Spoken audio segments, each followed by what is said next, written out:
Alors, ce webinaire aujourd'hui s'inscrit dans une série de webinaires qu'on a organisés au sein d'Aéro Montréal avec différents élus et experts du domaine, justement, pour être en mesure là, de faire face à la crise et de trouver des solutions rapides là, pour aider, en fait, notre secteur et toute l'économie du Québec.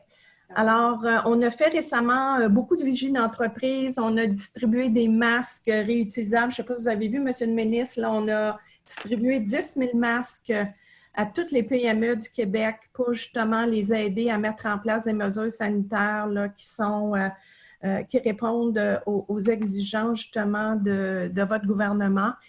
On a eu aussi beaucoup de discussions avec les parties prenantes. Vous étiez une d'elles, Mme Audrey Murray aussi, qui a participé avec nous. Et on vient tout juste de lancer un nouveau task force, un groupe de travail sur l'Alliance pour la relance en aérospatiale. Alors, aujourd'hui, vous allez nous parler de ce qui se passe du côté de l'emploi, vous allez nous parler aussi des nouvelles mesures de déconfinement ainsi que tout ce que votre ministère fait justement pour aider l'industrie. Et pour nous, c'est très utile et encore une fois, je vous remercie là, pour collaborer avec nous tous. Et on va avoir par la suite une période de questions des différents intervenants que je vais tenter d'animer. C'est l'aspect technique est là pour nous soutenir, mais on a un backup. Inquiétez-vous pas, les gens pourront poser des questions plus tard. Alors, sans plus tarder, Monsieur le ministre, je vous cède la parole et bienvenue parmi nous. Puis, on a une centaine de participants présentement qui sont à l'écoute. Merci et à vous la parole. Allô, Suzanne, merci. Écoutez, ça me fait éminemment plaisir d'être avec vous cet après-midi par le biais de ce webinaire. Vous savez l'importance du domaine aéronautique dans l'économie du Québec, puis même à l'échelle internationale, ce que ça constitue pour nous comme gouvernement. Je pense qu'on vous a démontré à quel point la relation partenariale qu'on avait établie avec vous, on veut la raffermir, l'approfondir dans un contexte qui est vraiment exceptionnel, où on a des défis sanitaires qui se conjuguent avec des défis économiques actuellement. On est extrêmement soucieux de suivre de façon quotidienne l'évolution des données épidémiologiques pour s'assurer qu'on préserve la santé des Québécois. Évidemment, il faut tenir compte aussi de l'importance de reprendre nos activités économiques. Vous le savez, vous nous avez entendu à maintes reprises cette semaine. On veut le faire de façon graduelle. C'est vraiment pas à pas. On veut être un État accompagnateur des partenaires du marché du travail. On veut tenir compte primairement de la maturité sanitaire du secteur manufacturier notamment. Et pour ça, on a demandé rapidement au début de la pause à la CNESST d'intervenir avec l'assistance de la santé publique, les acteurs patronaux, les acteurs syndicaux. On a fait ça de façon très coopérative, je dirais, aussi en collaboration avec la Commission des partenaires du marché du travail. Je pense qu'Audrey est avec vous. Salutations, Audrey. C'est important pour moi de faire les choses de manière concertée. Puis, quand j'ai demandé à la CNESST de faire des guides, vous avez vu qu'il y avait des guides sectoriels. Il y en a un pour la construction, il y en a un pour le manufacturier, il y en a un pour le commercial, il y en a d'autres qui vont suivre pour le transport collectif, pour les services de garde et d'autres secteurs, bien sûr. Ce qui nous préoccupe le plus, évidemment, dans l'aéronautique, c'est le guide spécifique au secteur manufacturier. Sachez que les mesures sanitaires qui sont dans ce guide-là, qui s'appliquent en milieu de travail, sont vraiment une orientation, une inspiration pour permettre à nos environnements de respecter le mieux possible ce qu'on appelle les consignes ou les mesures sanitaires qui sont réitérées fréquemment par la santé publique en matière de lavage, d'hygiène, de désinfection, de distanciation sociale. Il y a des guides qui m'apparaissent extrêmement clairs. Puis, dans la construction, j'ai eu le bénéfice de travailler avec les acteurs patronaux, surtout les associations patronales et les syndicats, parce qu'il y avait un nombre un peu limité d'acteurs de chaque côté. Avec le domaine manufacturier, vous savez que vous êtes répartis dans 10 sous-secteurs, mais j'ai travaillé en collaboration avec Audrey. Audrey a fait des consultations. Je sais qu'on n'a pas tendu la perche à tout le monde. L'important, c'était de dégager un consensus et que ce soit respectueux de ce que la santé publique nous enseigne. Évidemment, on apprend constamment. Je lis beaucoup sur ce qui se passe à l'échelle internationale, sur les tests sérologiques, sur les capacités de scie, sur les standards des équipements de protection individuelle. Je vous dirais que, de façon générale, le Québec s'adapte bien, puis on évolue, puis on est capable de réorienter le tir. Et ça, pour moi, ça m'apparaît extrêmement important, notre capacité de s'adapter, puis de tenir compte de la réalité biologique là, du Québec et de chacune de ces régions. Le domaine manufacturier, ce que j'ai constaté, particulièrement dans l'aéronautique, vous aviez un niveau de maturité sanitaire qui allait bien au-delà. Puis je l'ai dit à Suzanne, puis à son équipe, puis à plusieurs d'entre vous, qu'il y avait des protocoles de retour au travail dans certaines entreprises qui étaient extrêmement bien bâtis, avec des conseillers en santé-sécurité, des personnes qui sont spécialistes en matière d'environnement de travail, qui définissaient et qui avaient une belle vision de l'organisation de travail post-pandémique. Ça m'apparaissait tellement crucial. Je l'ai dit à maintes reprises à mes collègues. Mon collègue à l'économie et innovation est aussi très près de vous, avec qui vous avez des discussions assez fréquentes. C'est important pour moi que ce que nous faisons ne soit pas perçu comme un frein et ne soit pas non plus une réalité qui freine la reprise des activités. Je veux vraiment qu'on soit un accélérateur à certains écarts, des catalyseurs, donc des provocateurs de réaction. Et ça demeure un incontournable, pas seulement qu'économique, mais aussi humain et social, de se donner des pratiques sanitaires. Et c'est comme ça aussi qu'on rebâtit une confiance avec nos syndicats, avec nos travailleurs et avec la population.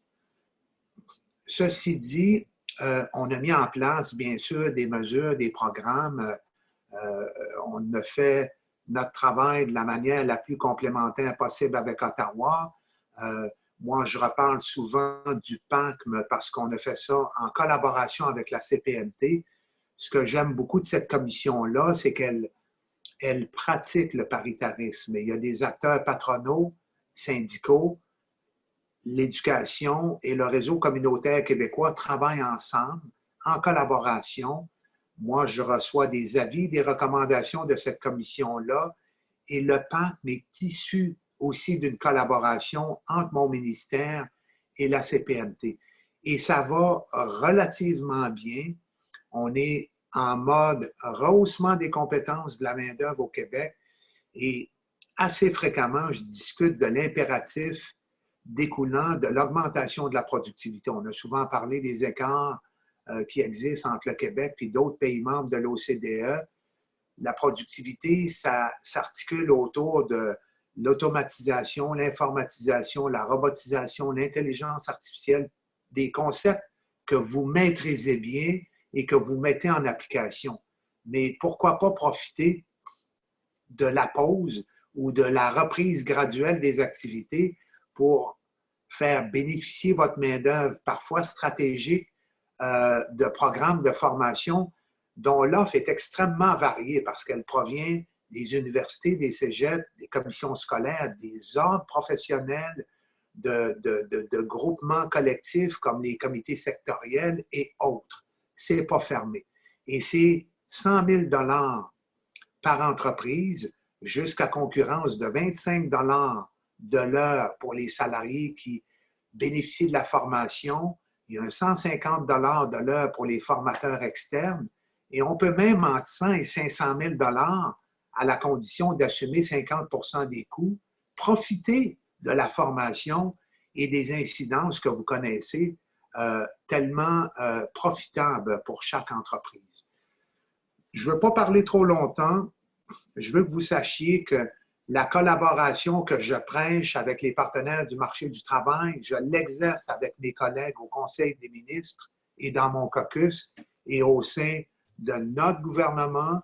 On va reprendre graduellement. J'ai extrêmement confiance dans les entreprises du secteur aéronautique, que ça va se faire en tenant compte de la capacité de chaque entreprise de respecter les mesures sanitaires en milieu de travail et de bien former, de s'assurer que les employés soient bien écoutés parce qu'il y a énormément d'anxiété. Ça ne justifiera pas, pris isolément, un refus de travail.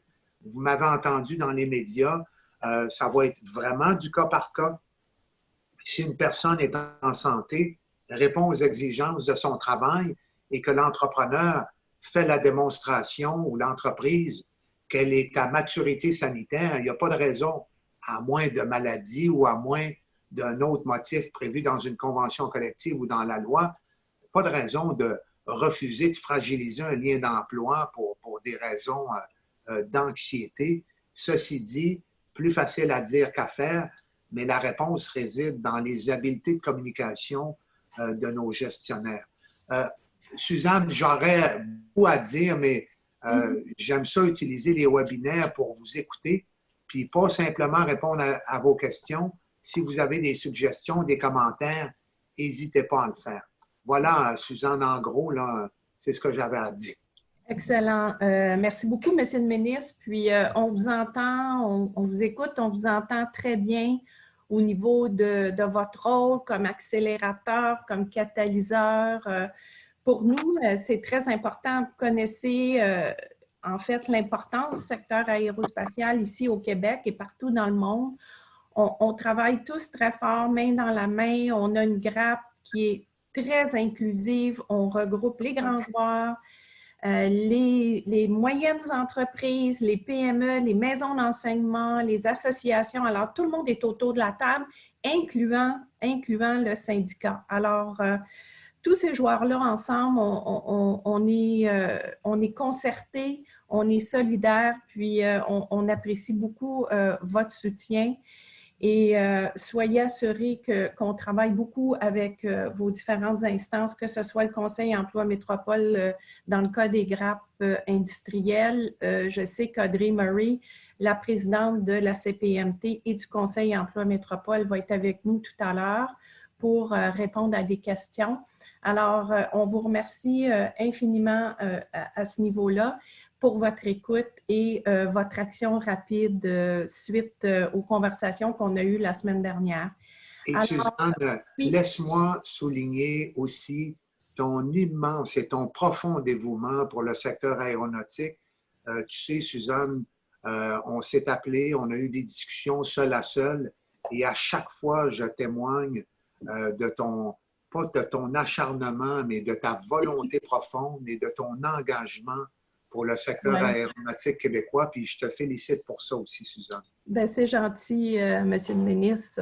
Oui, j'ai comme un petit peu tendance des fois à avoir de la difficulté à laisser partir le morceau, mais ça fait partie de ma personnalité, il faut croire. Mais j'apprécie beaucoup vos bons mots, puis vous savez, c'est un travail d'équipe. Puis moi, de mon côté, je remercie toute mon équipe là, pour tous les efforts qu'ils font pour aider l'industrie aérospatiale. Alors, sans plus tarder, je vais demander, Monsieur le ministre, peut-être on va ouvrir le plancher ou aux questions. Alors, il y a Monsieur Charbel-Coury de mon équipe, qui est un expert technologique, un ingénieur. Alors, je vais me référer à lui pour qu'il puisse procéder à l'ouverture des questions. Si vous voulez rester avec nous encore peut-être un petit 20 minutes. Et Monsieur Kevin de la Roseville, qui est notre directeur communication, va prendre les questions pour vous.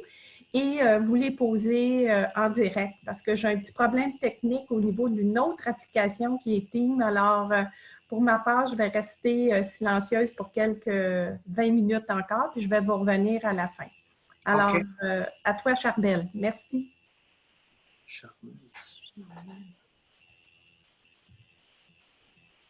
Kevin, en fait, la parole est à toi. Donc, je demanderai à tout le monde de partager vos questions sur le chat et nous les poserons au ministre. Merci. Kevin? Oui, alors bonjour M. Boulet, merci beaucoup d'être ici aujourd'hui. Première question reçue. À compter du 11 mai, les entreprises manufacturières de toutes les régions du Québec pourront reprendre leurs activités. Elles devront toutefois compter en tout temps sur un même site un maximum de travailleurs par quart de travail. Pouvez-vous nous expliquer la mécanique de ce calcul et nous indiquer combien d'employés peuvent être présents sur un même site en même temps? Oui, tout à fait. Merci de la question. Évidemment, vous savez pourquoi on fait ça, pour permettre de façon graduelle à un nombre limité de travailleurs, parce qu'il y a des impacts en termes de contamination, et la santé publique nous recommande de le faire très, très progressivement. Le seuil par quart de travail dans un établissement, c'est 50 travailleurs. En fait, c'est le maximum, c'est 50 travailleurs plus 50 de l'excédent. Donc, si on a 100 travailleurs, c'est 75. Si on a 300 travailleurs, c'est 125 plus 50, c'est 175. Donc, c'est un calcul qui est relativement simple. 2 semaines plus tard, c'est ouvert en totalité. Ça permet, c'est respectueux des capacités opérationnelles des entreprises et en même temps compatible avec ce que nous enseigne la santé publique, d'y aller. On peut pas, tu sais, on avait calculé à peu près 1,2 million de personnes au Québec qui étaient soit mises à pied ou licenciées ou qui avaient fait l'objet d'une rupture du lien d'emploi. Il y en a que la vaste majorité, c'était temporaire. Et avec ce qu'on a annoncé le mardi, ça représente un bassin potentiel de 500. Fait qu'on, ça ne se fera pas tout en même temps. Puis, je trouve que le pourcentage, il est encore une fois en ligne avec certaines représentations que j'avais eues du monde manufacturier, parce que certains me disaient il faut que ce soit un chiffre précis, mais un chiffre précis, ça ne tient pas compte de la dimension organisationnelle d'une entreprise, de son nombre d'employés, de la sophistication de ses départements ou de ses opérations. On est convaincu que ça, c'est tout à fait, encore une fois, respectueux des capacités opérationnelles des entreprises, puis on va s'adapter. Mais je pense qu'en termes de progressivité, c'est sain d'y aller de cette façon-là. C'est Suzanne, Monsieur le ministre. J'avais une petite question. Moi, quand vous dites la base 50 plus 50 de l'excédent, ça, c'est par quart de travail. Hein? Exact, totalement. Parfait. Oui, tout à fait, par quart de travail. Merci. Merci pour la clarification. Merci. Une deuxième question de M. Marc-André Bouvette qui demande une clarification au niveau des subventions du PACM. Donc, les dépenses au-delà de 500 000 $ sont-elles couvertes et le plafond de financement est-il par projet ou par entreprise? Je vais répondre à la dernière. Bonjour Marc-André. C'est par entreprise. Le maximum, c'est 100 000 par entreprise. Entre 100 000 et 500 000, c'est 50 de notre fonds, de notre 100 millions, 50 par l'entreprise. Et au-delà de 500 000, c'est assumé totalement par l'entreprise. Et ce n'est pas par projet. Là, on ne fera pas 20 projets à 100 000 par projet. C'est par entreprise. Et au-delà de 500, c'est un seuil au-delà duquel l'entreprise paie les coûts de formation. Est-ce que ça répond bien à la question? Oui, tout à fait. Un gros merci. Merci. Maintenant, une question de Nathalie Paré. Donc, en ce qui concerne le retour au travail des personnes de 60 ans et plus, nous entendons des commentaires à l'effet qu'ils auraient le choix de revenir au travail ou non pour une période pour se protéger de la COVID-19. Est-ce le cas? qu'ils auraient le choix. De En retourner fait, ou non au travail.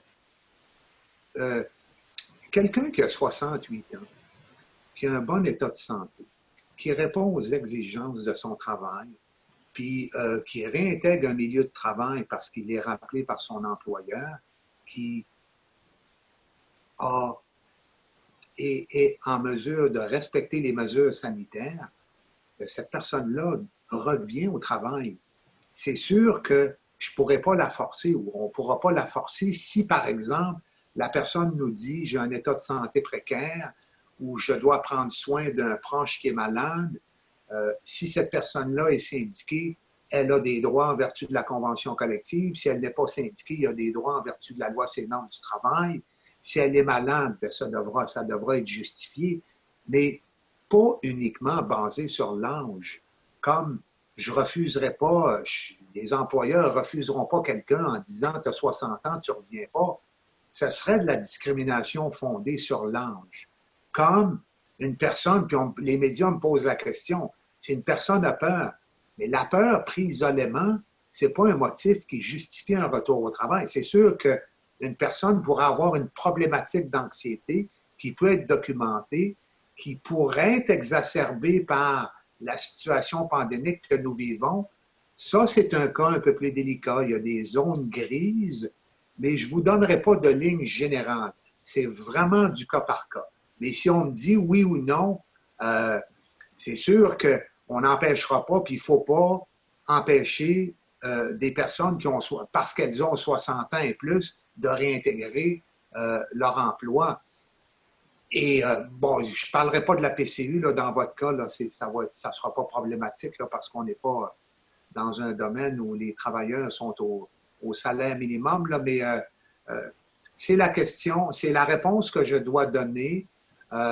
Encore une fois, je disais à mes collègues ce matin, évitez de tomber dans des généralités. C'est vraiment du cas par cas.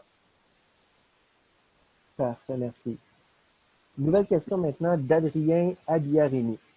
Quels sont les recours pour les entreprises pour s'assurer du retour de ses employés au travail, surtout de ceux qui préféreraient rester sur le PCU pour des raisons notamment financières? Ah mon Dieu. Ben ça, OK, je pensais que... Bon, quelqu'un qui dit « moi, je ne veux pas aller sur la PCU ». Pour moi, là, je veux rester sur la PCU puis je refuse mon rappel au travail. Ce n'est pas un motif raisonnable. La PCU, normalement, une des conditions primaires d'admissibilité, c'est de perdre un revenu à cause de la COVID. Et là, si tu as une opportunité de revenir au travail, donc de gagner du revenu, normalement, tu devrais être inadmissible à la PCU. Encore une fois, je ne donnerai pas de solution magique. C'est important de dire à la personne, la PCU, c'est temporaire. Là, c'est ton lien d'emploi. On maintient ton lien d'emploi, on te rappelle, on reprend les activités, tu as un job, puis ça, c'est permanent. Puis tu vas réintégrer ton emploi dans un environnement nouveau qui est sanitaire. C'est le risque que la personne court, c'est de s'exposer à une démission implicite ou que ce soit interprété comme un départ volontaire. Et si la personne est dans cette situation-là, elle est à risque que Développement social Canada s'empare du dossier et dise à la personne, ben là, tu n'es plus en situation d'incapacité de gagner un revenu. Fait qu'il faut prendre garde. Moi, je ne veux certainement pas lancer le message dans le marché du travail du Québec qu'en invoquant la PCU, on peut refuser de travailler. Au contraire, le lien d'emploi doit être favorisé et c'est comme ça que je l'exprime constamment à mes collègues et sur la place publique. Ceci dit, c'est certain que je fais appel aux soucis ou aux devoirs d'accommodement des employeurs. Puis vous le savez, dans la Charte des droits et libertés de la personne, quand quelqu'un a un handicap, le handicap, il est interprété de façon très large par les tribunaux. Une condition personnelle, par exemple, ça peut être un handicap au sens de la Charte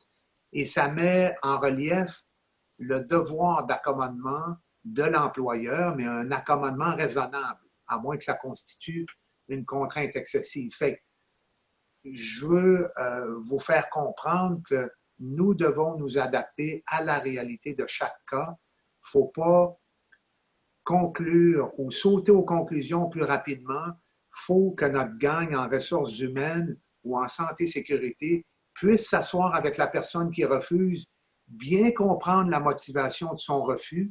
Si c'est un motif raisonnable qui s'appuie sur la Convention ou sur la loi, il faut être ouvert et permettre à la personne de ne pas revenir puis d'exercer ses droits tels que prévus dans son régime de conditions de travail. Fait que voilà, c'est ma réponse, Adrien. Merci beaucoup. Et dans le même ordre d'idées, au sujet du retour au travail, quels sont les recours des employés face à un employeur qui demande un retour alors que les conditions sanitaires ne sont pas respectées? Excellente question. J'espère que ça va arriver le moins souvent possible dans le domaine manufacturier, mais si un salarié arrive et il constate qu'il n'y a pas de désinfectant ou qu'il n'y a aucun souci sanitaire, il peut faire une plainte. Là. Puis je ne veux pas trop judiciariser le processus, mais je recommanderais au salarié de discuter avec son supérieur immédiat, de voir comment, parce que des fois, le supérieur immédiat peut y expliquer peut-être des moyens alternatifs là, ou un accès qui n'avait pas été constaté par le salarié en question. Mais sur une mésentente, le salarié va recourir à son syndicat, va faire appel par la suite à la CNESST, on va envoyer un inspecteur, puis si l'inspecteur constate une non-conformité sanitaire, il peut émettre un avis de correction. Il dit à l'employeur, tu as 24 heures ou tu as 12 heures pour corriger telle situation parce que vous êtes en dérogation de notre guide de normes sanitaires en milieu de travail et l'employeur devra se soumettre. Je vous dirais que dans la construction résidentielle, c'est un enjeu. On a eu à peu près 500 plaintes. Les inspecteurs, soit par voie téléphonique ou autrement, ont toujours trouvé un terrain d'entente.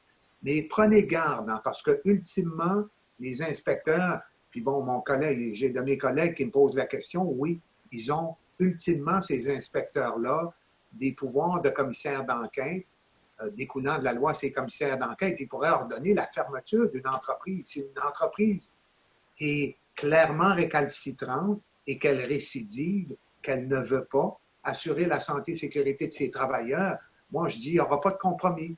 Mais ça nous est arrivé sur les quelques milliers de chantiers résidentiels, on en a fermé 5 ou 6 et ils ont tous réouvert par la suite. Il y en avait un il y a 2 jours qui était encore fermé, mais c'était quelqu'un où il n'y avait pas d'eau, pas de savon, il n'y avait rien. Là. Il y a une réalité humaine, mais ce que je constate à ce jour, c'est un bel engagement, une belle volonté, tant des employeurs que des syndicats et des travailleurs de reprendre graduellement le travail.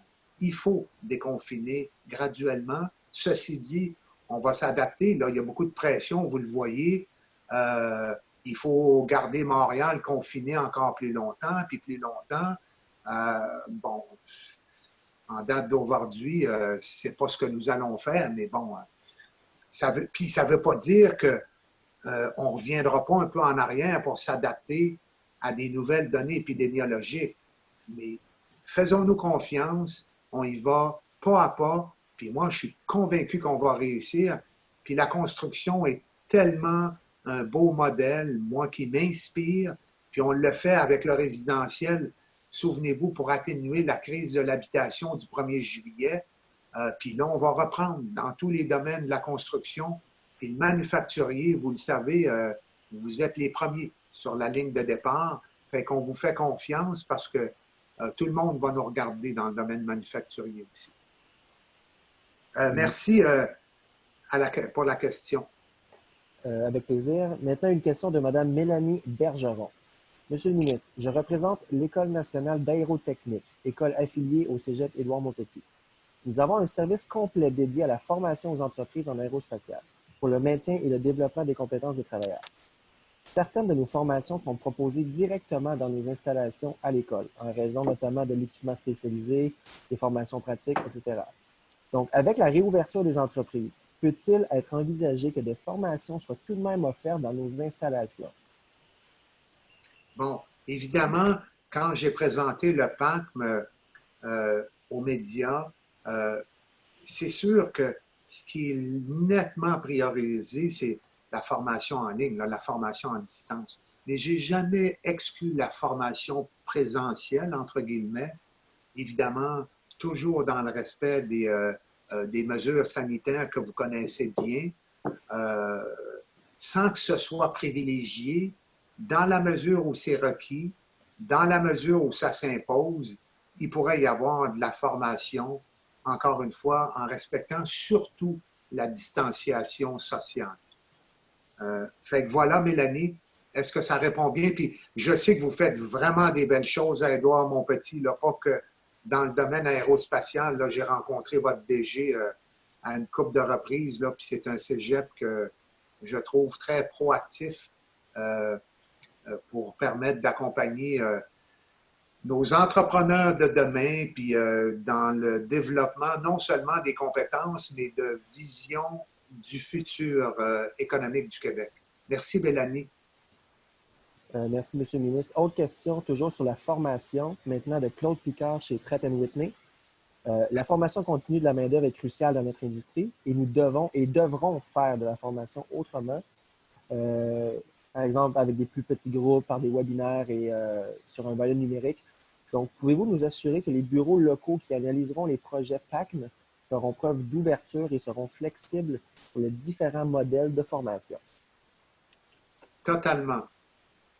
Et je loue aussi la reconnaissance par Pratt & Whitney de l'importance fondamentale de la formation. Nos conseillers en entreprise, on a accru notre capacité de répondre, notre capacité informatique. Ça va vraiment très bien. On a au-delà de 1000 ententes déjà conclues au Québec. On a au-delà de 3000 projets de formation qui sont en analyse. Mon mot d'ordre, il faut être libéral. Il y a de la formation interne qui peut être donnée avec des formateurs internes. L'important, c'est de toujours passer par le corridor de Service Québec. On a des bons conseillers en entreprise. On en a 245 au Québec qui ont les qualifications, qui sont ouverts, qui comprennent que même l'offre de formation à laquelle je faisais référence un peu plus tôt, elle peut être élargie, tenir compte de projets novateurs. L'important, ultimement, c'est d'améliorer les compétences de notre personnel. Puis ça peut être dans la littératie numérique, dans le marketing électronique, comment faire du commerce autrement, l'amélioration de la productivité, stratégie de développement des affaires, positionnement concurrentiel, bonne préparation à la reprise des activités. Enfin, on est ouvert, on est extrêmement libéral, entre guillemets, sur l'acceptation des projets de formation. Puis Claude, bravo à toute l'équipe chez vous, là. Excellent, merci beaucoup. Donc, je vais prendre une dernière question et ensuite, je vais tourner le micro vers Suzanne. Donc, une question de Mme Béatrice Agostini. Avez-vous un message particulier pour la relève en aérospatiale? Par relève, j'entends les jeunes qui étudient ou comptent étudier dans notre domaine d'activité. OK. Le prénom de madame, c'est Béatrice? Béatrice Agostini. OK. Bonjour, Béatrice. Oui, la relève, vous savez, dans le contexte de pénurie de main-d'œuvre, je référais souvent à la grande corvée qu'on avait amorcée, puis il fallait intégrer les clientèles sous-représentées dans le marché du travail. Ça va demeurer dans l'avenir, notamment pour les jeunes. Vous savez, ceux qu'on appelait les NIF, là, ni en emploi, ni aux études, ni en formation. Il y en a à peu près 53 %. Il y a un bassin extraordinaire de jeunes. Il faut les intéresser au domaine de l'aéronautique ou aérospatial dans nos programmes de formation qui sont de plus en plus nombreux et sophistiqués au Québec. Et ça, on en avait parlé, Suzanne, là, puis avec l'équipe de Aéro Montréal, il faut, puis vous l'aviez déjà amorcé, là, une campagne de promotion pour l'emploi en aéronautique, pour intéresser, accroître le nombre de jeunes qui peuvent relever, qui peuvent assumer la relève dont on a tant besoin dans notre secteur. c'est des emplois à haute valeur ajoutée, extrêmement bien rémunérés, stimulants, pas assez connus encore au Québec. Dans d'autres secteurs, c'est des enjeux différents, mais l'aérospatial, la place de l'aérospatial, l'avenir qui, évidemment, est affecté considérablement par le contexte pandémique, mais ça ne nous soustraira pas à notre impératif de continuer à promotionner l'emploi dans votre domaine. Puis moi, toutes les initiatives, j'ai discuté de quelques autres avec Aéro Montréal. Moi, je vais être certainement main dans la main avec vous autres pour vous aider à ce qu'on ait une relève qui est là et qui est solide. Oui. Merci, Béatrice. Merci beaucoup, Monsieur le ministre. Juste pour faire un petit peu de pouce sur ce que vous venez de mentionner sur la relève, nous, on a un beau projet, puis on va vous le présenter prochainement. Là, on veut juste se sortir du pire, je dirais, de la crise, j'espère. Et c'est justement un programme pour inciter les jeunes, surtout les jeunes décrocheurs, à joindre des grandes entreprises un peu sur le modèle dual. Et on a un beau projet pilote prêt à vous présenter avec 3 grandes sociétés aérospatiales. Alors, soyez sans crainte, on est là, puis on a plein d'idées à vous soumettre justement pour promouvoir la relève. Alors, on reconnaît en vous l'avocat en droit du travail. Vous avez très bien expliqué les choses. Vous êtes vraiment d'un soutien incroyable pour nous. Les réponses étaient claires. Alors, merci beaucoup pour votre participation aujourd'hui. Et ceci va mettre fin justement à la première partie. Mais Monsieur le ministre, on a une seconde partie, un atelier très pratique avec Madame Audrey Murray, avec Steve Lavoie, qui est président de Bell Hélicoptère, ainsi qu'une PME québécoise qui est FDC Aéro Composite, qui est menée par Jacques Cabana, que vous connaissez peut-être. C'est des gens peut-être qui vous ont déjà contacté. Alors, on va poursuivre. Puis encore une fois, merci pour votre présence, puis tout ce que vous faites pour nous, puis votre soutien pour l'industrie aérospatiale. Merci. Merci, Suzanne. Juste pour conclure, quand je référais aux jeunes, c'est vraiment le bassin clé, hein, parce que 53 c'est 53 des besoins en main-d'œuvre dans les 10 prochaines années, là, dans un contexte de pénurie. C'est vraiment là qu'est notre gros potentiel en aéronautique. Merci beaucoup. Je vous dis bonne chance, bon courage, allons de l'avant, puis serrons-nous les coudes. Là. Ça fait un peu cliché, là, mais hésitons pas à s'interpeller les uns les autres. Puis Suzanne, tu es un bon canal de communication. Fait que moi, puis je peux parler avec d'autres, là, bien sûr, parce que je parle avec des présidents puis des VP d'entreprise. Hésitons pas, il faut maintenir le contact. Puis là, je comprends, Suzanne, que là, c'était la partie théorique avec le ministre, puis là, c'est le volet pratique avec Audrey, Steve et Jean. Hein? Oui. Alors, Audrey, la commande est importante. Fait que on se fie sur toi, Audrey. À bientôt, tout le monde. Merci. Merci, Monsieur le ministre. Merci. Au revoir. Au revoir. Bonjour à tous. Alors, mon nom est Mélanie Lucier et j'ai le plaisir d'animer la deuxième partie de ce webinaire. Je suis vice-présidente aux opérations chez Aéro Montréal et je vais inviter à se joindre à moi, donc à ouvrir leur caméra et leur micro, Monsieur Jacques Cabana. Donnez-moi juste 30 secondes. Oui, Jacques Cabana, qui est président directeur général de FDC Aéro Composite. Bonjour Jacques. Steve Lavoie, qui est président de Bell Textron Canada Limité. Bonjour Mélanie. Bonjour Steve.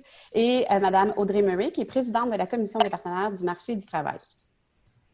Bonjour Mélanie. Bonjour Audrey, merci beaucoup de vous joindre à nous. Donc, pour cette section-là de la discussion, ce qu'on a vraiment voulu faire, c'est mettre la sécurité des employés naturellement au cœur de nos discussions. Comme vous le savez, comme il a été mentionné, on repart les activités dans le secteur manufacturier le 11 mai et je pense que le message que les ministres et que le premier ministre ont passé le plus rapidement ou le plus souvent, c'est vraiment que la sécurité des employés est nécessaire.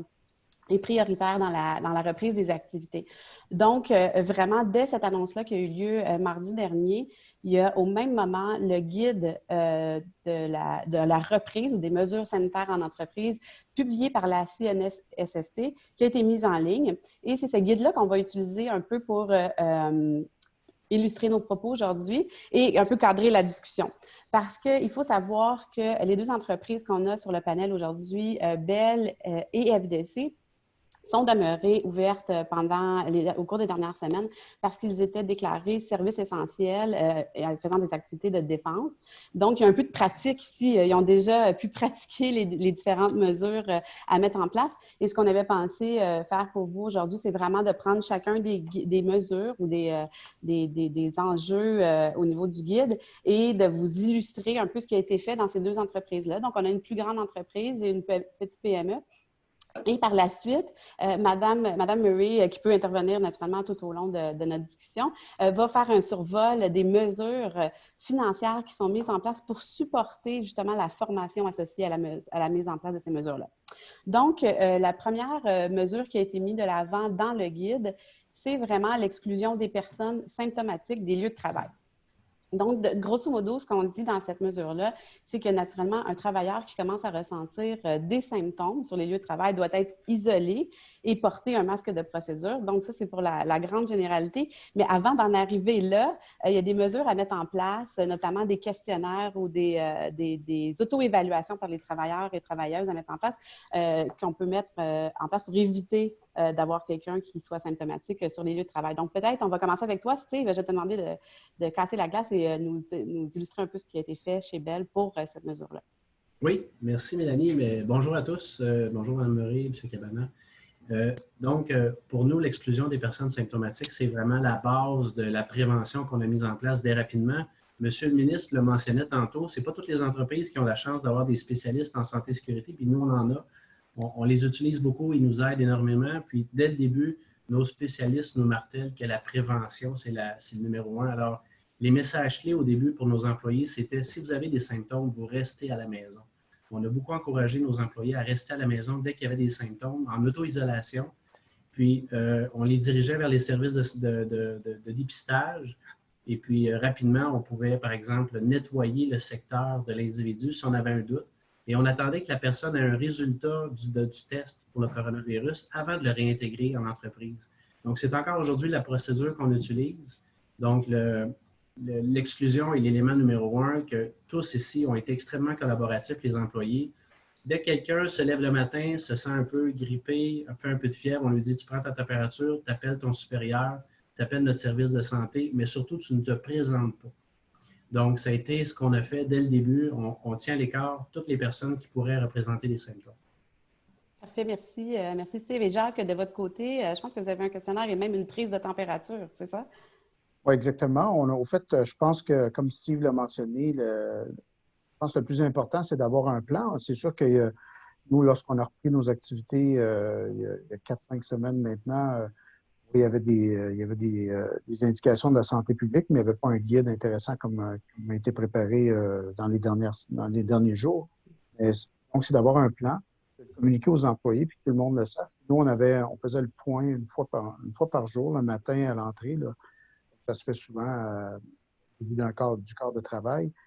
Rappeler constamment à chaque jour quelle était la procédure, qui était très similaire à ce que Steve a mentionné. Peut-être nous, à la différence que c'est drôle parce que c'est une demande des employés.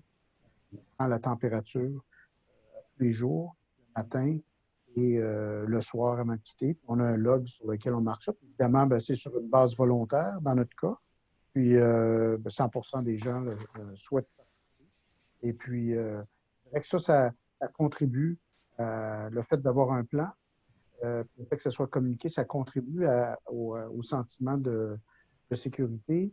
Puis à la réalité aussi, parce que c'est plus juste un plan qui vient d'en haut, c'est un plan qui est partagé par tous. Puis dans notre cas, la prise de température, moi, je n'aurais pas pensé ça, mais les employés, ça les rassure de savoir qu'il y a un mécanisme interne pour être certain que si quelqu'un est sensible à juste un des symptômes, là, peut être sensible à ces symptômes, mais qu'il y a un certain niveau additionnel de contrôle. Madame Berry, quelque chose à ajouter sur ce point-là? Non, mais en fait, je retiens, donc dans les éléments pour les projets de formation, le ministre en a parlé tout à l'heure, le PACME qu'on a lancé, le programme qui vise à soutenir la masse salariale impliquée dans des stratégies de formation qui pourraient notamment être liées à la mise en place là, de ces pratiques qui viennent d'être exprimées. Donc, j'entends la nécessité de communiquer, la nécessité de mettre en place un processus, hein, de aussi gérer les équipes, demander à nos équipes qu'est-ce qui les rassurerait pour intégrer aussi dans la mise en place des stratégies sanitaires, la voie là, des équipes de travail qui peuvent rencontrer des situations différentes. Donc, les projets de formation peuvent être en appui. Je pense que c'est deux exemples où je vois tout à fait l'opportunité de construire des webinaires. Donc, il faut répéter. Là, j'ai entendu aussi qu'il faut répéter tous les matins. Donc, je pense que le programme dont je pourrais vous parler un petit peu plus là, à la fin là, est tout à fait en appui à ce type de geste composé, là, les deux entreprises. Bonjour, M. Lavoie, M. Cabana. Merci beaucoup, Mme Murray. Le deuxième, je dirais, c'est celui qui est peut-être le plus connu, la distanciation physique. On en a entendu parler, pas juste en milieu de travail, mais aussi dans tous nos déplacements dans la vie de tous les jours. Donc, ce qui est énoncé dans le guide, c'est que dans la mesure du possible, on doit maintenir une distance minimale de 2 mètres entre les personnes, et ça, de l'arrivée des travailleurs jusqu'à leur sortie. Et j'ai quelques bons exemples. En fait, Steve, j'ai des photos de ce que vous avez mis en place chez Bell pour s'assurer de maintenir cette distance-là. Donc, peut-être que tu peux nous faire un petit survol des différentes mesures que vous avez mises en place. Oui, absolument. Puis, je vais compléter avec comment on a réorganisé aussi les populations de l'usine à la fin. Donc, on voit les photos en haut à gauche. Quand les employés arrivent, on leur demande de rester dans leur voiture. Donc, il y a des heures d'entrée fixes. Ce qui est important pour nous, c'est d'éviter les goulots d'étranglement où les gens pourraient se réunir et ne plus respecter le 2 mètres. Que ce soit à la cafétéria ou dans les salles de rencontre, on a retiré des chaises, on a distancié. Partout, il y avait des places assises, des aires communes. On a séparé pour les quarts de jour et de soir l'utilisation des micro-ondes, des frigidaires, tout ce qui est commun à l'ensemble des groupes, on l'a séparé. On voulait aussi éviter le contaminement croisé. Par exemple, que les gens restent dans un groupe donné et évitent de contaminer les autres groupes alentours, même s'ils maintiennent la distanciation. Et à droite, on voit certains des circuits avec les petits cônes oranges. On a réussi, à cause de la configuration de l'usine, à ne pas avoir la même sortie qu'à l'entrée. Donc, les gens ne se croisent pas à l'entrée et à la sortie. On organise le tout dès l'arrivée. On a installé, vous ne voyez pas les photos, on a installé toute une série de lavabos portatifs à la cafétéria. Donc, la première chose que les gens font en arrivant, se lavent les mains. Se lavent les mains partout dans l'usine. Il y a des capacités à se laver les mains. Donc, la distanciation physique est importante. Si je vous parle de la population, ici à l'usine, on a la chance d'avoir beaucoup de gens en ingénierie, beaucoup de gens dans les bureaux aussi, et certains postes clés. Donc, dès le début, on a sollicité les gens à faire le plus de télétravail possible. Donc, on a aujourd'hui à peu près 45 à 50 de notre population qui est en télétravail tout le temps, à tous les jours. Ils peuvent venir faire un tour de temps en temps pour venir chercher des documents. Et puis, ce qui reste, qui est réparti aujourd'hui sur 2 quarts et un peu plus, on dépasse à peu près jamais 20 à 25 de la population sur un quart de données. Donc, on est très heureux de ça. Puis les employés ont été très collaboratifs. Et puis, puis pour nous, les équipements de protection individuelle, c'est la dernière solution quand on n'est plus capable de respecter le 2 mètres, par exemple. Si 2 personnes doivent faire une opération de rivetage pour quelques minutes, bien là, ils vont prendre les équipements de protection individuelle. Sinon, nos équipes, nos gestionnaires ont revu le design des opérations pour éviter que les employés soient au même endroit mais en même temps. Donc, un gros travail en arrière. Je vous dirais que la distanciation physique, c'est là où on a eu plus de travail de revoir notre façon de faire. Et Jacques, tu nous as montré cette semaine votre truc maison que vous avez pour rappeler aux gens de respecter cette distanciation physique-là. Est-ce que tu veux nous en parler un peu plus? Oui, bien, il y a 2, 3 petits éléments, puis je terminerai avec ça comme dessert. Parfait. Mais non, au fait, la distanciation physique, nous, on est une entreprise d'à peu près 50 employés, donc on a une réalité différente. Mais par exemple, nous, on n'a pas de quart de travail, c'est un seul quart de travail. Dans la cafétéria, bon, on a enlevé une chaise pour qu'il y ait une distanciation, mais on est allé un petit peu plus loin, ce qui est possible chez nous. On a mis on a identifié les chaises et puis les tables avec le nom des individus de façon à ce que les gens soient tout le temps aussi assis à la même place. On a fait, on parlait des gens qui travaillent au niveau des, on a fait des carrés au sol avec du tape de couleur pour avoir les distances requises. On a demandé un réaménagement d'à peu près la presque totalité des postes de travail également, un peu comme chez Steve.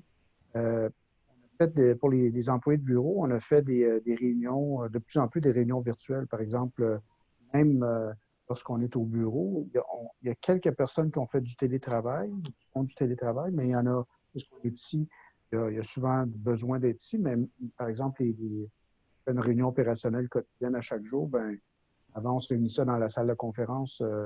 Aujourd'hui, ça se fait, même à l'intérieur de l'usine, on fait ça par le biais de Zoom, par exemple. Ce à quoi tu fais référence, c'est que je vais vous le montrer.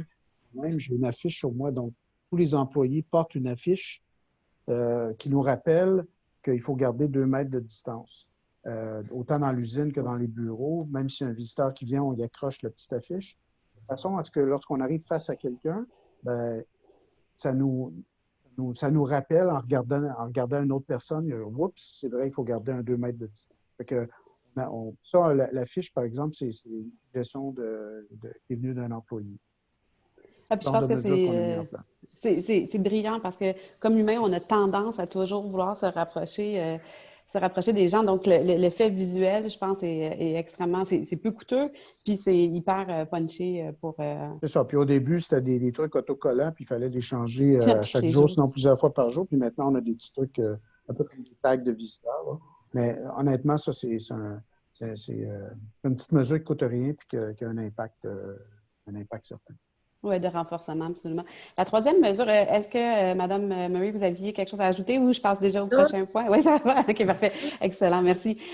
Donc, au niveau de la troisième mesure, c'est le lavage des mains. Ça aussi, c'est une chose qu'on a beaucoup entendu parler comme citoyen.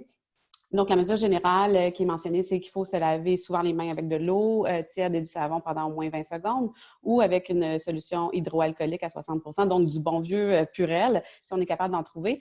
Donc, dans un milieu familial, c'est peut-être plus facile d'avoir accès à un lavabo, à de l'eau, mais dans un milieu manufacturier, des fois peut-être un petit peu moins, tout dépendant. Donc, peut-être cette fois-ci, on va commencer par Jacques, tiens, pour briser le rythme. Jacques, qu'est-ce que vous avez mis en place chez vous pour le lavage des mains? Encore une fois, une usine d'à peu près 40 000 pieds carrés, donc une situation un petit peu différente de chez Bell, mais on s'est rendu compte que, au début, on a acheté des lingettes, on a acheté du Purel, puis pour se rendre compte qu'après ça, c'était impossible de s'en procurer. Fait qu'on a acheté du savon liquide avec des trucs pour dispenser ce savon liquide, puis on a vraiment mis partout où est-ce que c'était possible. Nous, on a une usine qui est relativement neuve, qui est aménagée avec plusieurs salles de bain, plusieurs lavabos, tout ça. On a à peine eu besoin de rajouter 2 lavabos portatifs dans l'usine. Sinon, le reste, c'était vraiment de rendre le savon disponible et puis de renforcer le lavage des mains, encore une fois, avec des affiches à tous les endroits. Il y a des salles de bain où il y a des lavabos, il y a des points d'eau, de façon à ce que les gens le voient de façon naturelle. Puis encore une fois, avec le rappel des mesures, on a des petites affiches qui sont un peu partout, mais on le rappelle à chaque matin et à chaque fois qu'on fait une rencontre avec les employés, de rappeler aux gens de se laver les mains. C'est la même chose pour la distanciation, de se rappeler dans l'eau. Vraiment, nous, ça a été de se dire, on va tout simplement rendre le savon et l'eau le plus disponible possible, et d'avoir le plus de bidules pour donner le savon, pour pas juste avoir les savons. On a rajouté la profusion partout dans l'usine. C'est pas très cher et c'est très efficace. Parfait, merci. Et Steve, de votre côté, je vois des mesures au niveau des portes, parce que c'est bien de se laver les mains, mais si après ça, on s'en va tout de suite les contaminer, ça peut être un peu plus problématique. Donc, ça vient, beaucoup ont eu plein de bonnes idées. Donc, par exemple, les salles de bain, on maintient les portes des salles de bain ouvertes en permanence. Donc, ça évite une porte de plus à ouvrir, qui n'est pas à ouvrir. Puis, pour nos employés à mobilité réduite, partout où il y avait des systèmes d'ouverture des portes, on les a rendus accessibles pour tous. Alors, dès que la personne se présente, elle n'a pratiquement pas besoin d'ouvrir aucune porte jusqu'à ce qu'elle se rende à son poste de travail. Il y a quelques endroits comme des salles de conférence où on n'a pas pu le faire, mais de façon générale, les portes et la multiplication des distributeurs de Purell, c'est intéressant ce que Steve dit parce que chez nous, c'est pareil. On me voit? Pardon. Quelqu'un peut fermer le micro de Marie-Josée, s'il vous plaît. Merci. Chez nous, le fait de laisser les portes ouvertes, même de laisser les lumières ouvertes, parce que nous, c'est des salles de bain un peu plus petites, mais de laisser les lumières ouvertes et les portes ouvertes en tout temps, c'est surprenant comment est-ce qu'on s'en rend pas compte, mais comment ça coupe les occasions pour avoir De toucher aux surfaces. aux surfaces. Oui, parfait, excellent. Je vous dirais, la quatrième mesure, moi, c'est celle qui me fascinait un peu plus, ou en tout cas qui me posait plus de questions, sur l'étiquette respiratoire. En fait, ce qui est prévu dans cette mesure-là, c'est que vraiment, les employés doivent se rappeler de toujours recouvrir la bouche et le nez lorsqu'on tousse ou on éternue. Puis moi, je me demandais, puis de penser qu'on soit ganté ou pas, c'est toujours de mise de faire la bonne étiquette respiratoire. Là où moi, ma question, je me pose, c'est qu'est-ce qu'on peut faire en tant qu'employeur pour renforcer ça? Parce que c'est l'étiquette, ça fait partie de l'individu. Donc, qu'est-ce que vous avez mis de l'avant chez vous pour essayer de renforcer cette mesure-là ou essayer de la rappeler? Steve, vas-y, on va commencer avec toi. On a parlé de la communication au début, c'est vraiment ça qui a joué un rôle prédominant. On revient tout le temps avec les mêmes messages, on demande aux gens tout le temps de tousser dans son coude, c'est très, très important. Je vous dirais qu'aujourd'hui, ça fait 6 semaines qu'on opère comme ça. Je vois pratiquement plus personne ne pas tousser dans son coude. C'est très, très, très, très rare. Puis il y a une pression par les pairs. Quand quelqu'un ne le fait pas, il se le fait dire immédiatement. Donc, l'engrenage est bien lancé, puis je pense que ça devient rapidement une habitude. C'est de développer des nouveaux réflexes, dans le fond. Jacques, est-ce qu'il y a quelque chose de particulier que vous avez réussi à mettre en place pour renforcer cette mesure-là? Ben, je suis d'accord avec le point que Steve vient mentionner au sujet de répéter, puis l'effet d'entraînement, puis l'habitude qui se crée. Aujourd'hui, il n'y a plus personne qui se donne la main non plus. On se donne le coude, en tout cas, quand on se donne quelque chose. Mais je trouve qu'il y a un lien avec la distanciation physique aussi. Par exemple, dans les postes de travail, de délimiter des zones de 2 mètres, bien déjà, ça évite que si jamais quelqu'un avait un oubli ou quelque chose là-dedans, ça va régler ça. Puis dans les postes de travail, ceux qui sont dans des cubicules, ça se passe bien. Mais on a mis, nous, des barrières de plexiglas. Ça arrive dans quelques endroits dans l'usine où il y a des bureaux qui sont face à face. C'est impossible, pour toutes sortes de raisons, de mettre les gens ailleurs. Fait qu'on a mis des barrières de plexiglas entre les gens. Fait il y a une question d'habitude, mais il y a une question, je pense que ça va de pair aussi avec la distanciation. Si jamais il y avait quelqu'un qui éternuait pas de la bonne façon, les deux vont de pair. Donc, d'avoir en plus la barrière physique, ça aide à se rappeler qu'il ne faut pas éviter d'éternuer, en fait, dans le visage de nos collègues. Un qui est plus évident, peut-être, c'est les mesures, le prochain, le maintien des mesures d'hygiène avec les outils, les équipements, les surfaces fréquemment touchées. Donc, on sait que le virus qui est responsable de la COVID peut survivre sur des surfaces. Donc, je pense que ce qui est mis de l'avant dans le guide, c'est vraiment l'importance d'avoir des mesures d'hygiène particulières, un lavage plus fréquent des surfaces. Dans les deux cas, vous avez mis de l'avant des nouvelles mesures pour ça. Qu'est-ce que, de ton côté, Jacques, vous avez mis pour le nettoyage des surfaces? Bien, la première chose qu'on a fait, c'est qu'on a embauché notre personnel d'entretien ménager. On avait quelqu'un qui venait une demi-journée par jour à tous les jours. On a embauché quelqu'un à temps plein, puis 2 fois par jour, on désinfecte de façon complète l'ensemble de toutes les poignées de porte, les lavabos, les toilettes, les surfaces de travail, les chaises, pas avec le même linge, j'imagine, mais avec une solution qui était recommandée sur le site du ministère de la Santé du Québec, qui est très, très simple. C'est une partie d'eau de Javel pour 9 parties d'eau. Donc, une solution désinfectante très simple, du plancher. Donc, on a mis ça en place même avant dès qu'il y a eu commencé à avoir des problèmes. Donc, vraiment des efforts soutenus pour désinfecter correctement, incluant les endroits, les bords de porte, etc., les lumières, etc. Ensuite de ça, on a mis, on parle d'équipement puis tout ça, puis on a fait la même chose. L'autre demi-journée, c'est de faire la même chose sur les postes de travail dans l'usine. Une fois qu'on a fait ça, on s'est rendu compte qu'il y avait quand même des employés qui étaient anxieux, qui se demandaient, bon, mais ouais, mais s'il a passé il y a 2 heures ou il y a 5 minutes, est-ce que c'est encore? Peut-être à la suggestion d'un employé, encore une fois, on a fait un investissement qui coûte à peu près 3 $ par employé. Ici, on a acheté des bouteilles comme ça, dans lesquelles qui sont bien identifiées pour être certain qu'on n'en fasse pas un mauvais usage. Puis, chaque employé a une bouteille, c'est une solution encore une fois, de 10 d'eau de javel avec 90 d'eau. L'employé qui sent le désir de désinfecter son poste de travail 50 fois par minute ou une fois par jour, dans le fond, ce qu'on fait, c'est qu'on a pris la capacité de gérer sa désinfection de l'externe, puis on a donné le contrôle à chacun des employés. Puis, ça fait partie des mesures, je pense, combinées avec ce que nous, on fait comme entreprise, ben, on donne le pouvoir à l'employé de pouvoir gérer. La responsabilisation. Ben, pas juste la responsabilisation, mais de gérer son niveau d'anxiété, mais son niveau de confort par rapport à ça. On voit sur le diapo, il y a plein de mesures que nous aussi on a prises, mais je dirais la mesure la plus majeure qui ne coûte pas grand-chose, qui a fait le plus grand impact. Merci, Jacques. Et Steve, de ton côté?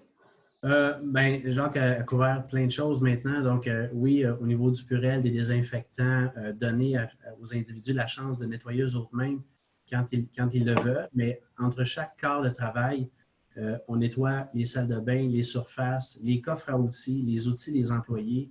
Tout est fait à chaque quart systématiquement. On a aussi acheté une machine désinfectant, un vaporisateur électrostatique qui permet le désinfectant adhère aux surfaces verticales et en dessous des bureaux quand on fait un nettoyage en profondeur. Donc ça, on s'en sert beaucoup aussi. Donc, l'ensemble de notre opération de nettoyage a beaucoup, beaucoup augmenté par rapport à l'avant-pandémie. Parfait. Est-ce que, Mme Murray, vous avez quelque chose à ajouter peut-être sur ce point-là, sur les mesures d'hygiène? Bien, en fait, écoutez, c'est sûr que le programme qu'on a mis en place, là, il vise à soutenir, par exemple, par l'aide de consultants externes, les entreprises qui ont besoin de faire un examen qui leur permettrait notamment de prendre les décisions puis mettre en place les différents éléments qui sont mentionnés là, par M. Cabana puis M. Lavoie, parce que je pense que là, on a un bel exemple d'entreprises qui ont dû s'ajuster là, en opération, mais c'est celles qui vont démarrer, qui sont en train de préparer leur démarrage. Donc, le programme permet en ce moment pour les entreprises individuelles de venir chercher un soutien au niveau de la gestion RH ou de d'autres fonctions de l'entreprise pour se donner un plan de match qui va permettre, autant au niveau des équipements, au niveau des pratiques, à valoriser de la communication, comment on organise la communication auprès du personnel, comment on outille les gestionnaires à s'approprier tous ces éléments-là pour être capable d'être en relais. Donc, je pense que c'est tous des exemples très concrets et aboutis, mais qui montrent qu'en arrière et en avant, il faut qu'on y ait bien réfléchi, puis qu'après, on s'assure par la suite de leur respect. Et c'est là, je pense que le programme dont parlait le ministre tout à l'heure peut venir aider. Je pense à des webinaires ou à des visuels vivants de formation qui peuvent faire des rappels, qu'on peut demander à nos employés de cocher pour montrer qu'ils l'ont bien vu, qui permet d'intégrer les différents apprentissages, soit de modifications sur leurs tâches et leur chaîne de production du fait de l'intégration de ces nouvelles pratiques-là. Donc, je trouve que c'est très intéressant de partir du concret là, pour comprendre comment on peut bâtir un projet soit de formation ou de demande de soutien en ce moment pour aider les entreprises à mettre tous ces éléments-là en place. Merci. Et je dirais, le dernier point, puis ce n'est pas le moindre, ça parle des obligations légales. Autant les obligations des employeurs. Donc, on l'a vu, les employeurs sont forcés de mettre en place des mesures de prévention. Et il faut s'assurer que ces mesures-là qui sont mises en place sont adaptées à la situation. Donc, ça, c'est l'obligation de l'employeur. Mais il y a aussi l'obligation des travailleurs qui est mentionnée dans le guide et qui est importante parce que le travailleur a aussi l'obligation de prendre les mesures nécessaires pour protéger sa propre santé. Donc, moi, j'aime bien l'exemple de Jacques qui donne un peu de la responsabilisation à ses employés pour, oui, s'assurer de leur sécurité. Si eux, ils sentent que pour leur sécurité, ils doivent nettoyer plus souvent leur poste de travail, c'est 100% en ligne avec la 6e mesure du guide. Je pense que dans les deux cas, puis là, je vais vous laisser un peu expliquer, mais c'est cette collaboration-là ou cette balance-là entre les obligations légales de l'employeur puis un peu l'obligation du travailleur aussi de se protéger, de protéger ses collègues, puis de respecter surtout les règles qui sont mises en place, qui permet une bonne implantation des mesures en temps de COVID, là. Donc, peut-être vous entendre les deux sur comment cette collaboration-là s'est mise en place ou en tout cas comment vous avez géré un peu cet aspect légal là, ou d'obligation. Vas-y, Steve. Bien, je pense qu'on en a parlé un petit peu tantôt. L'élimination à la risque, des risques à la source est vraiment important pour l'employeur. C'est l'obligation première qu'on a. Puis, on s'est donné aussi le devoir de communiquer souvent avec les employés. Donc, à tous les jours, on avait des questions-réponses, des sessions de communication. On est devenu extrêmement transparent avec nos employés. Nos employés ont vraiment adhéré à ça. Après ça, ils ont embarqué avec nous, puis ils nous ont aidés, ont trouvé des idées, ils ont relevé de créativité extraordinaire. Moi, je pense qu'on a, entre l'employeur et les travailleurs, une relation extraordinaire ici, puis ça va très bien. OK, parfait. Jacques, de ton côté? Oui, puis moi, je pourrais dire que nous, on a arrêté complètement pendant 2-3 jours, puis on a reparti graduellement. C'est surprenant de voir l'engagement des employés, mais encore une fois, il faut qu'ils sachent c'est quoi le plan. Ouais. Donc, d'avoir un plan, de bien le communiquer. Puis, évidemment, il y a une responsabilité des employés, oui, mais encore une fois, lorsqu'il y a un plan qui est bien communiqué, ça rend la chose plus facile. Puis moi je ne m'attendais pas à moi, là, mais je suis vraiment super agréablement surpris du niveau d'engagement des employés. Une affaire que nous, on a fait à ce niveau-là, moi, par exemple, je n'étais pas sur Facebook, ça ne m'intéressait pas, je n'ai jamais été là-dessus, mais on m'avait suggéré de démarrer une page Facebook privée qu'on a faite pour l'entreprise, sur laquelle tout le monde, tous les employés sont embarqués. Une page Facebook privée, il n'y a que nous qui voyons ça. Et puis, en plus de le communiquer sur les lieux de travail, toutes les politiques, les messages, les nouvelles, etc., les changements, comme par exemple, on met ça sur Facebook. Régulièrement, je fais des trucs soit pour répondre à des questions, pour renforcer des points ou annoncer des nouvelles mesures. Puis les employés posent des questions, les employés demandent des clarifications, puis moi, je trouve que c'est vraiment, ça vient appuyer. Parce qu'en même temps, nous, c'est pas tout le monde qui est rappelé. On a à peu près 60% des gens travaillent, 40% des gens qui sont encore en arrêt de travail ou qu'on n'a pas rappelé pour des raisons de chiffre d'affaires. Puis, moi, je trouve que j'aurais peut-être pas pensé ça, mais c'est extrêmement efficace. Ça amène une autre dimension, puis ça permet à tout le monde de pouvoir intervenir. Puis c'est, comme Steve vient de le dire, c'est extrêmement transparent. Tout le monde voit ce que tout le monde pose.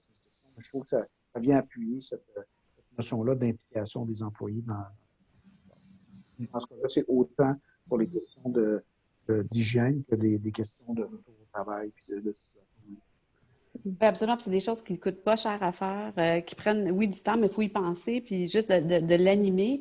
C'est pas une obligation de mettre ce genre de choses en place, mais ça aide à entretenir cette bonne relation-là entre l'employeur et les travailleurs. Je veux vous dire un énorme merci, Steve et Jacques, de votre temps. Vous pouvez rester pour les questions, s'il vous plaît, ne vous en allez pas tout de suite. Mais juste avant qu'on passe à la période des questions, je vais passer maintenant le micro à Mme Murray qui va nous parler de façon plus précise là, vraiment des aides financières. Vous en avez parlé tout au long du webinaire, mais de tout ce qui vise à appuyer le déploiement de ces mesures sanitaires-là qu'on vient de voir.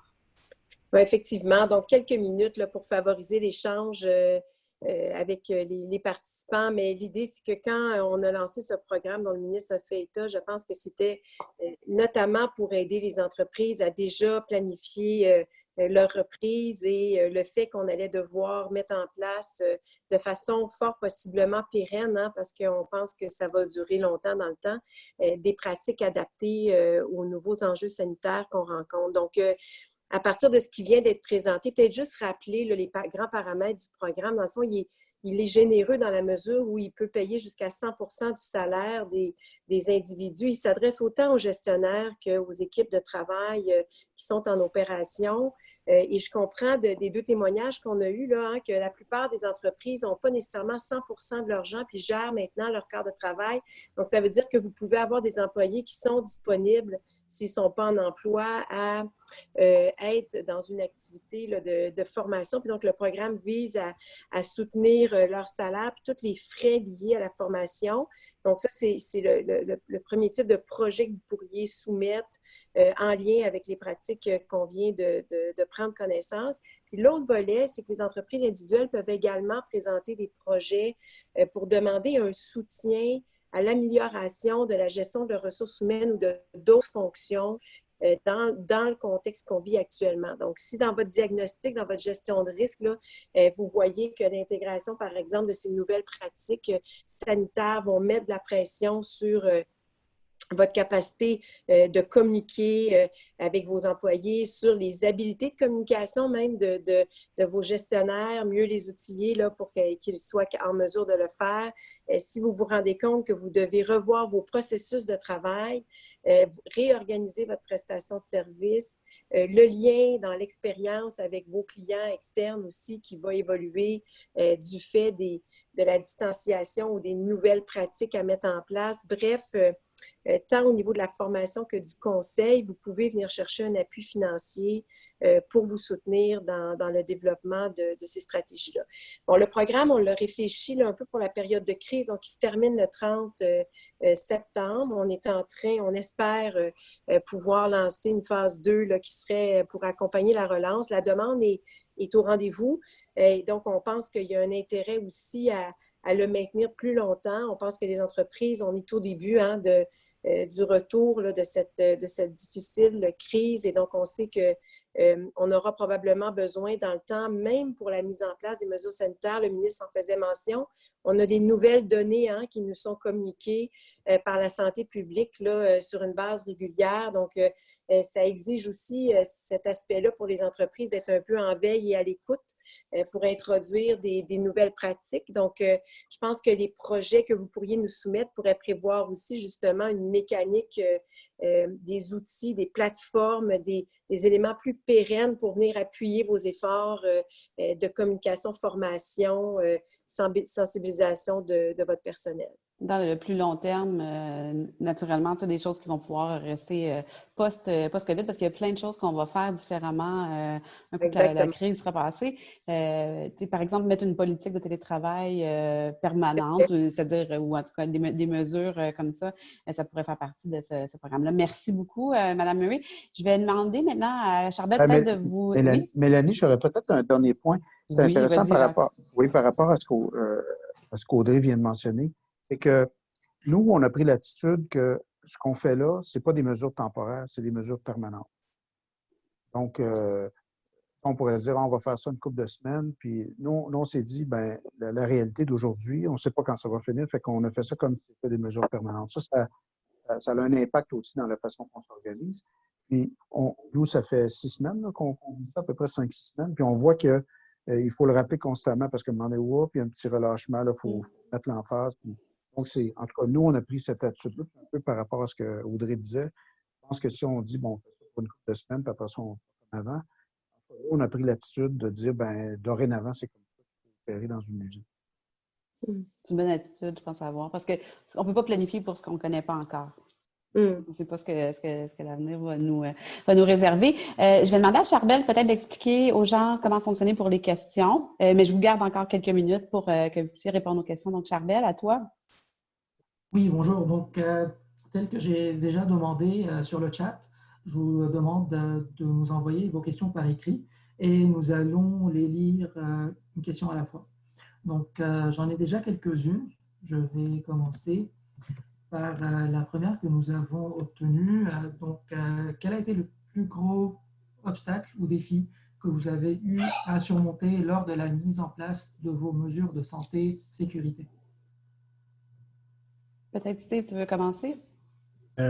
Oui, mais en fait, le défi n'était pas tellement technique, c'était beaucoup dans le temps. Quand le 23 mai, le premier ministre Legault a annoncé qu'il fermait toutes les entreprises le lendemain à minuit, ça nous a pris, on s'est retourné rapidement, toute l'équipe de direction.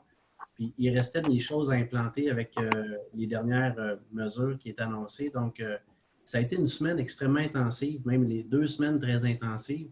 Donc, la contrainte dans le temps, ça nous a forcé à aller vite. Et puis, tout le monde a embarqué là-dedans. Puis aujourd'hui, là, cette rapidité d'exécution-là, on en profite aujourd'hui parce qu'on commence à adopter un rythme de croisière qui commence à être vraiment intéressant pour nous. Notre nouvelle réalité, elle est vraiment là. Jacques, de ton côté, ça aurait été quoi ton plus grand défi, tu penses, à ce jour? Le plus grand défi, c'était un peu comme Steve vient de mentionner. Au début, on ne savait pas trop. C'était difficile de définir. Tu sais, quand on a un problème clair, on peut trouver une solution. Mais c'était de définir c'était quoi exactement la situation, puis c'est quoi les solutions possibles. Une fois que ça a été fait, il y a un autre problème, puis tout le monde va vivre ça. C'est que de dire, bon, on va mettre du Purell partout, on va mettre des lingettes, tout ça, il y a des masques ou je sais pas quoi. Il y a même nous, je ne l'ai pas mentionné, mais pour ceux qui le veulent, on a des visières, ou dépendamment des postes de travail, des visières en plexiglas. Mais il y a un paquet de ces produits-là qui sont juste impossibles d'obtenir. Donc, on fait un plan, puis on dit, bon, ben voici la solution idéale. Puis, par exemple, d'acheter des plexiglas pour distancier les bureaux l'un des autres, ben avoir du plexiglas aujourd'hui, c'est un exploit. Donc, il faut faire un plan, puis il faut s'attendre aussi à ce qu'on n'ait pas nécessairement la première solution qui est la plus logique, qui soit possible. Donc, ça demande beaucoup d'imagination pour arriver au même résultat, mais peut-être avec des solutions différentes. Peut-être un point que j'aimerais renforcer, c'est que, tu sais, étant donné qu'on est une grappe qui est quand même à l'écoute de ses membres, et là, je fais un peu de self-congratulation, peut-être qu'une bonne idée, ce serait de voir où il y a des points bloquants dans les chaînes d'approvisionnement, puis peut-être de se mettre ensemble pour essayer d'obtenir certains produits ou nécessités là, ensemble. Donc ça, je vous invite à nous en faire part à l'équipe d'Aéro Montréal, puis on verra si on peut aider. Par exemple, on l'a fait pour les masques réutilisables.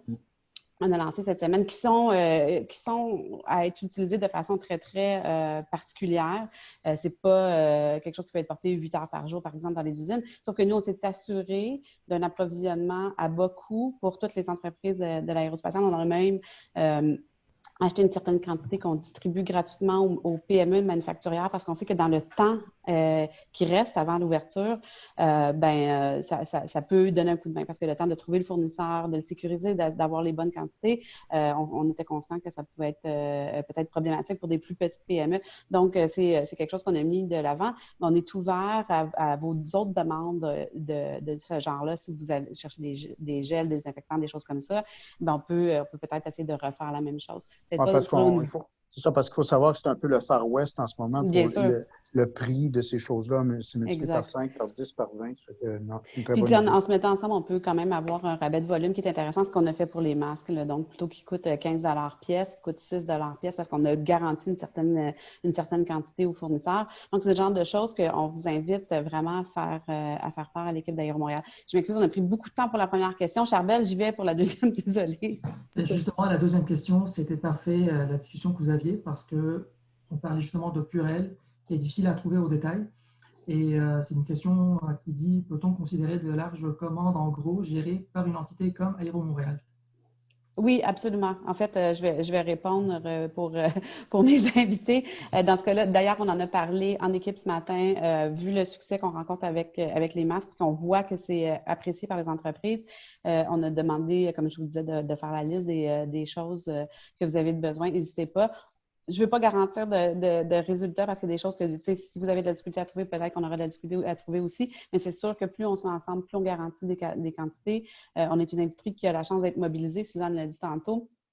Donc, mobilisée, fortement concentrée aussi, on est capable d'organiser des choses comme ça. Il nous reste 5 questions. On va essayer d'y aller rapidement. Avez-vous vécu des situations où les employés ne voulaient pas se plier à certaines mesures? Si oui, quel type de mesures? Ben, je peux peut-être commencer. Nous, on n'a pas eu ce problème-là parce qu'on a rappelé des gens avec l'ancienneté, mais sur une base de volontariat. Le problème qu'on a eu, c'est des gens qui ne voulaient pas venir parce qu'ils avaient peur de revenir.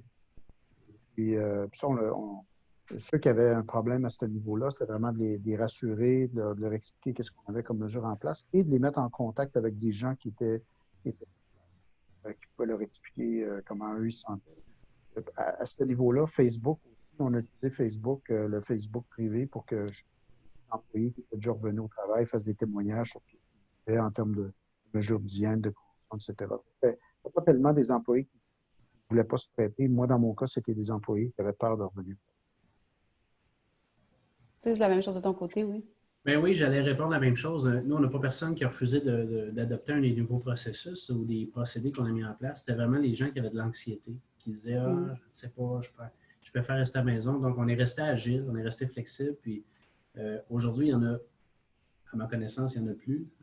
Puis notre équipe de communication avait mis en place le petit album photo qu'on vous a partagé, Mélanie, avec Aéro Montréal.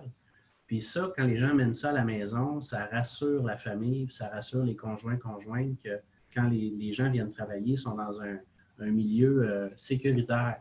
J'avais déjà fait une image à M. Boulet en disant que moi, je crois qu'il n'y a pas plus de danger de venir au travail que d'aller faire son épicerie au marché. Absolument. Absolument. Ça, on est peut-être même plus en sécurité. Une autre question? Prochaine question? Oui. Est-ce qu'il y a des pratiques que vous avez essayées, mais que vous ne recommandez pas? Donc, des lessons learned, des choses qui ont moins bien marché.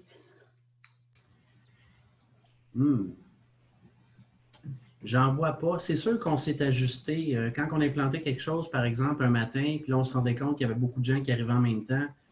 Pour le quart du soir, on avait déjà changé la forme, on s'était déjà ajusté. Donc, arrêter complètement quelque chose qu'on a mis en place, j'en vois pas. Mais on a continuellement ajusté nos modèles au fur et à mesure qu'on les essayait parce que des fois, ça ne marche pas très bien du premier coup. Des fois, il faut faire on va dire en anglais, du fine-tuning pour être sûr que ça fonctionne bien. Nous, c'était la même chose, à l'exception du fait qu'à un moment donné, on avait des procédures dès le début avec des lingettes et du Purell. Le Purell, c'est revenu, on a été en mesure, on a une pénurie à un moment donné, mais des fois, c'est que tu mets une mesure en place en fonction d'une certaine de la disponibilité, par exemple, de lingettes désinfectantes. Quand il n'y en a plus, bien, tu te réajustes, mais à part ça, c'est exactement ça.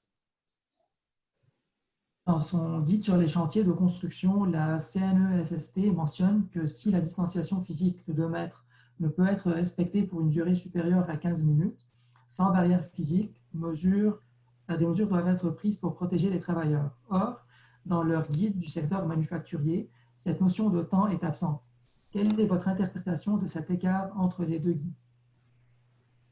Bien, si je peux me permettre, puis j'aurais peut-être dû faire le petit point au début. Nous, on n'est pas des experts de la CNESST.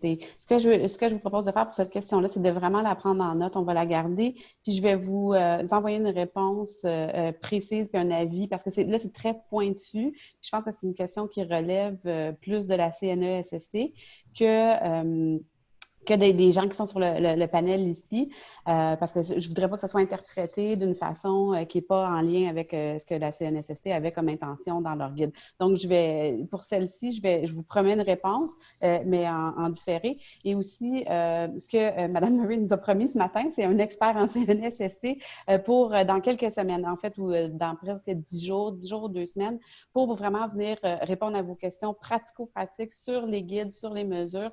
Là, on a donné des exemples de ce qui se passe en entreprise présentement, pas pré-déploiement de ces guides-là, mais on va revenir avec un webinaire dans les prochains jours, semaines, avec des experts de la CNSST qui vont pouvoir répondre à ce genre de questions-là. Donc, mais je vous promets une réponse par contre.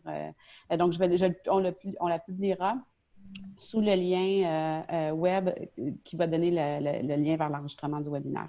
Mélanie, peut-être, si on exclut l'élément de la réglementation de la CNESST, en termes de distanciation physique, nous, on a mis des postes de travail avec des zones délimitées au sol, tout ça, on a réaménagé. Puis parce qu'il y a des activités où ce n'était pas possible, on a des visières en plexiglas. ça, nonobstant, c'était pas parce que c'était la CNHSC qui demandait ça, mais c'est évident qu'on ne peut pas respecter ça, mais dans tous les cas, c'est comme ça que nous, on... Parfait. Est-ce qu'on a d'autres questions, Charbel? S'il nous reste du temps, oui. Pourrait-on imaginer un outil, un fichier ou une plateforme de partage de bonnes pratiques en mesures sanitaires comme celle que l'on a vue aujourd'hui? Absolument. Bien, je peux répondre pour toi, Steve. Peut-être, il y a le guide qui a été préparé par Belle, qu'on partage allègrement déjà. On va s'assurer que ce soit aussi disponible sous le lien, sous le webinaire et sur notre site web, si Steve le permet. Puis, je pense qu'on pourrait créer effectivement un forum d'échange là-dessus en lien avec ça. Donc, pour les entreprises du secteur où on peut publier, parce que là, on parle de Bell, mais il y a certaines autres entreprises aussi qui ont des guides déjà publiés, qui sont prêtes à partager. Je pense à Airbus, par exemple, qui nous l'a déjà envoyé. Donc, on va s'assurer sur notre site web de trouver une place où on va pouvoir partager peut-être ces visuels-là qui vous aideront. Je ne sais pas ce que vous en pensez, messieurs. Ah, tout à fait d'accord. C'est déjà le cas, Mélanie, puis l'équipe d'Aéro Montréal font tellement une belle job de partager ça. Si ça peut aider quelqu'un, une entreprise, n'importe laquelle, on est bien heureux. Parfait. Puis juste aussi mentionner que ce webinaire-là, justement, sera disponible. Donc, s'il y a des gens qui veulent réécouter par la suite ou vous voulez le faire écouter dans les gens dans vos entreprises respectives, vous êtes bienvenus et invités à le faire. Donc, moi, j'ai une dernière question, oui, peut-être. Oui, s'il vous plaît. Les grappes sont-elles admissibles au PAC? C'est une question pour Audrey. Oui. Non, en fait, les grappes, pour l'instant, sont pas admissibles comme promoteurs collectifs. Tout à l'heure, je disais que les projets peuvent être présentés par une entreprise individuelle ou par un promoteur collectif. Donc, c'est notamment les comités sectoriels et associations d'employeurs qui le sont. Toutefois, j'ai pris cette question-là en délibéré parce que bien sûr que les grappes qui siègent notamment au Conseil emploi métropole là, souhaiteraient pouvoir présenter des projets en même temps. C'est quand même possible de le faire là, par l'intermédiaire d'alliés aux grappes, là, de présenter des projets collectifs. Puis je dirais que à entendre notre échange, par contre, la grappe pourrait peut-être présenter un projet de création de lieux de partage, hein, de bonnes pratiques autour. Donc ça, il pourrait y avoir un financement accessible là, pour soutenir la grappe dans ses efforts pour accompagner votre secteur là, dans les bonnes pratiques à mettre en place puis à maintenir probablement pour un moment. Parfait, merci beaucoup. Parfait, excellent. Donc, moi, je pense qu'on est terminé au niveau du temps. Donc, ce que je vous propose, c'est de prendre les questions restantes, puis on pourra les adresser par écrit si jamais c'est pertinent. Je tiens à remercier Mme Murray, M. Cabana, M. Lavoie pour leur participation, de même que tous ceux qui se sont joints à notre webinaire aujourd'hui. Aussi, un gros merci à l'équipe d'Aéro Montréal. Suzanne l'a dit tantôt, on travaille fort pour vous mettre des outils à disposition qui, on espère, vous sont utiles. Et restez à l'affût parce qu'on aura un autre webinaire dans quelques jours. Donc, merci beaucoup à tous et une bonne fin de journée à tout le monde. Merci. Merci à toi, beaucoup. Au revoir. Merci.